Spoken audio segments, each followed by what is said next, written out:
EVM के मुद्दे पर हम कोर्ट में गए, मगर आंदोलन में उसको बड़ा इशू बनाया, तो इसी वजह से। और आज ऐसी परिस्थिति है कि सुप्रीम कोर्ट के रिटायर्ड जस्टिस लोकुर वो दिल्ली में हैं, और जो 4 जज थे जो दीपक मिश्रा के विरोध में विद्रोह किया था, उसमें से जस्टिस लोकुर एक व्यक्ति थे। तो उन्होंने अभी दिल्ली में ईवीएम के विरोध में स्टैंड लिया, और ईवीएम के विरोध में उन्होंने दिल्ली में कुछ इन्फ्लुएंशियल जगाने का काम, इन्फ्लुएंशियल तरीके से जगाने का काम शुरू किया। तो मुझे इस बात की बड़ी खुशी हुई कि हम लोग जो अकेले अभियान चला रहे थे, अब अकेले नहीं है। अभी आज मुझे एक और बड़ी खबर मिली कि टाटा इंस्टीट्यूट ने ईवीएम मशीन के विरोध में 5000 पेज का डॉक्यूमेंट तैयार किया, और वो 5000 पेज का डॉक्यूमेंट हम जल्दी ही लाने वाले हैं, उसको सार्वजनिक करने के बारे में सोचेंगे। बंगाल में अभी जो चुनाव होने वाला है वो ईवीएम पर ही होगा, तो वहाँ की भी हमें जानकारी मिली है।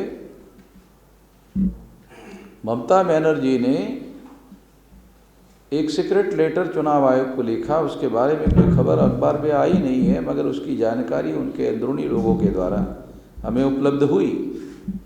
तो वो लेटर भी हासिल करने के लिए जो चुनाव आयोग को उन्होंने लिखा, वो उसके लिए भी हम लोग कोशिश कर रहे हैं, और उसको भी सार्वजनिक करेंगे, क्योंकि बंगाल में नरेंद्र मोदी की और अमित शाह की कोशिश है कि वो वहाँ चुनाव जीते।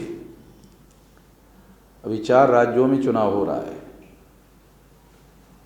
उसमें बंगाल और तमिलनाडु प्रमुख है। तमिलनाडु में भी ईवीएम का खतरा बरकरार है। डीएमके को 39 लोकसभा में से लगभग 37 लोकसभा की सीटें उन्होंने जीती, और इस वजह से उन लोगों का यकीन है ईवीएम पर। तो ये तरीका बनाया है बीजेपी ने, कांग्रेस ने, और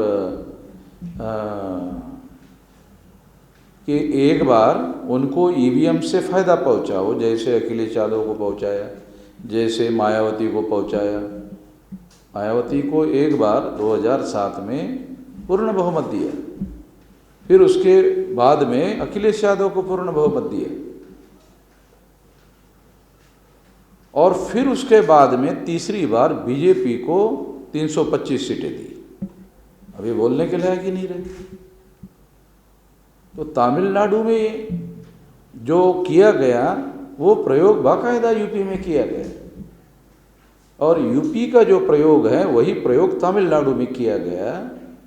तो ऐसी आशंका है कि अब डीएमके के विरोध में विधानसभा में जयललिता के पार्टी के साथ नरेंद्र मोदी है, उसकी पार्टी को जिताने का काम ईवीएम के द्वारा करवाया जा सकता है, क्योंकि सरकार में भी वही है, तो एडमिनिस्ट्रेशन में वही है, चुनाव आयोग का भी कंट्रोल होता है, और नरेंद्र मोदी भी उसी के साथ जुड़े हैं।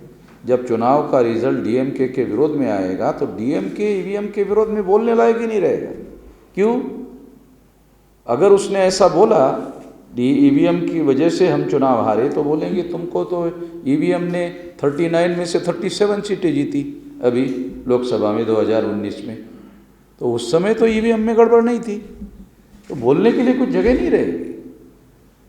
तो मैंने उसी समय ये कई जगह ये कहा कि डीएमके को इसमें ट्रैप करने का मामला है, ऐसा हो सकता है।